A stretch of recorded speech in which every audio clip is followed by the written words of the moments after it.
BBC News for Cambridgeshire, I'm Lydia Dowling-Ranera. New plans for a congestion charge in Cambridge look like a serious attempt to address concerns, while others call them window dressing.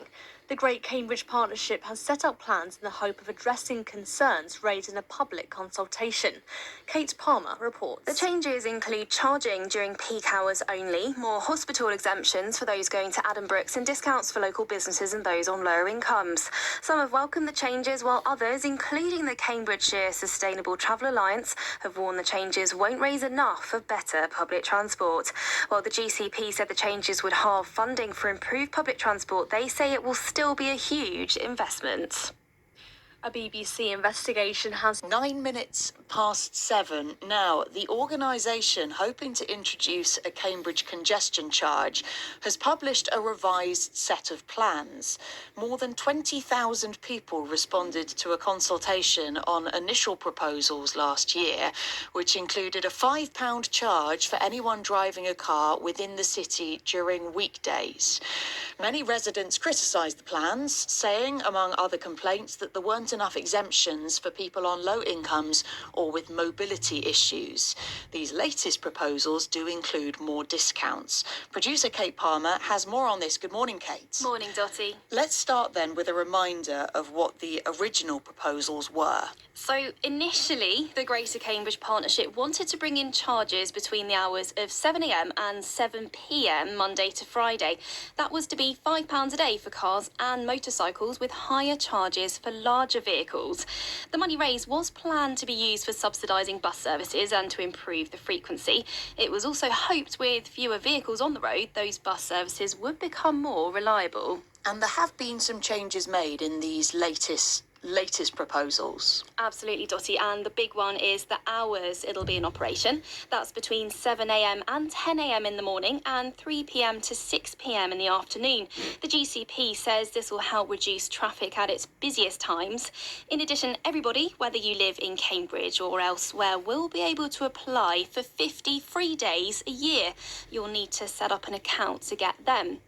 Additionally, motorcycles will now be exempt. A criticism from opponents was that they didn't generally contribute to congestion in the same way that cars, vans and lorries do.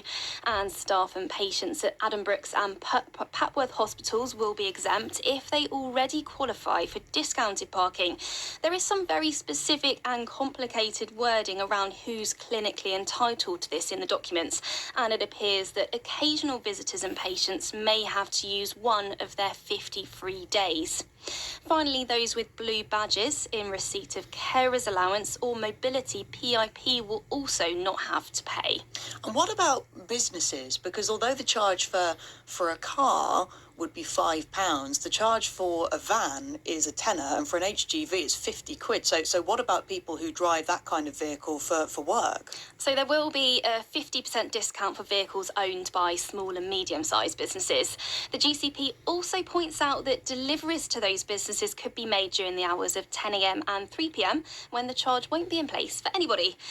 And if there's fewer people paying the congestion charge because of these changes, what does that mean for all of the money that it was going to raise to help improve public transport? There will be less of it, Dottie, and the GCP have made no secret of the fact. In an interview with our colleague Dave Webster on BBC Radio Cambridge on Friday, Peter Blake from the Greater Cambridge Partnership, who we'll be hearing from later, said the takings would be around half of the original £50 million a year that they originally hoped for. Kate Palmer, thank you very much. Some reaction now from Anna Bailey, who's the Conservative leader of East Cambridgeshire District Council. Morning, Anna. Morning, Dottie. Are you satisfied with these new proposals? Well, no, I'm afraid we've ended up with the worst of all worlds, haven't we? We've got the charge with an incredibly poor transport offer.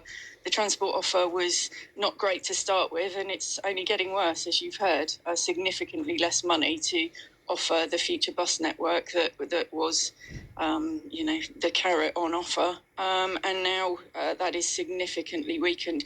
In fact, it seems to me that the Greater Cambridge Partnership are just sort of dumping the whole idea of them having any involvement in the transport and handing that over to the combined authority with the hope of some money to come. So an already bad public transport offer set to get significantly worse than that was on offer. Didn't you want these proposals to be watered down, though, Anna? Didn't you want a reduction in the number of hours that the charge would be applicable? And didn't you want more exemptions for certain categories of people? The buses that would be cut are the rural services. No, I didn't want them watered down. I wanted them stopped. I wanted us to go back to the drawing board. The people have said no to congestion charging. I don't know what the local politicians who aren't even prepared to front up these proposals, it's officers being quoted everywhere. I don't know what they're thinking. 24,000 people, biggest ever consultation. The people said clearly no to congestion charging. And the politicians need to listen. We need to go back to the drawing board. Residents in East Cambridgeshire are expected to pay the £5 congestion charge to raise, it's going to cost £20 million a year to run it, to raise £26 million supposedly for buses. And if people think that, they're going to bring these changes in and not fiddle with them later, that's just never going to happen. They'll start with 7 in the morning till 10 in the morning, 3 till 6 in the afternoon. We all know that is going to change over time, and that they'll be saying, we have to increase the time of the charge. We all know that they'll fiddle with the 50 free days. And by the way, can you imagine the bureaucracy of the 50 free days? We don't know whether it's per household, per vehicle. People will be swapping vehicles all the time. But that's the kind of barrier, though, Anna, that you wouldn't think would be insurmountable. I mean, suppose somebody lives in East Cambridgeshire, lives in Ely, travels to Cambridge on the weekend, maybe to do their shopping, say 50 free days. That could mean really that they don't have to pay to drive into Cambridge at all. Well, the weekend was never going to be chargeable. That's the irony. The one day that suffers massive congestion, Saturday, that was never chargeable. This is a bureaucratic nightmare that I'm afraid the left in the UK just love to have bureaucratic systems that cost huge sums of money to run and increasingly expensive sums of money to run. And once the infrastructure's in, the charge will only increase. And we're getting a very, very poor transport offer in return, and it is not what the people of Cambridgeshire deserve. We are a net contributor to the Treasury. This is not what we have to suffer. There are better alternatives, and that's what we need to get focused on. The people have said no. So how would you find money for a better public transport network? Well, there are endless possibilities to put in a proper system of a 21st century turn up and go style system. Cambridge is a massive innovation hub, and we need to use that creativity to bring in a proper 21st century solution that is fast, attractive, safe, convenient, cheap and efficient, and the people will use it. And it is possible to raise funds to bring in much better infrastructure. Okay, so how? Private investment. The Victorians were able to implement an underground back in the 1800s. It is not beyond the wit of man to have a proper system for Cambridgeshire that will be able to become self-sustaining, because people will want to use it as an alternative to their private car, because it is cheaper, better, faster, more efficient and easier. And that is no less than Cambridgeshire deserves, and it's what we can have. It's what was going to be on offer before the new mayor of the Cambridgeshire and Peterborough Combined Authority came in and cancelled everything, the Cam Metro. That was the start of what could have been a really, really good public transport offer, extending out, over the years to Cambridgeshire as a whole. Okay, Anna, thank you very much. Councillor Anna Bailey there, the Conservative leader of East Cambridgeshire District Council, telling us what she thinks of these revised proposals. Of course, I would love to hear what you think.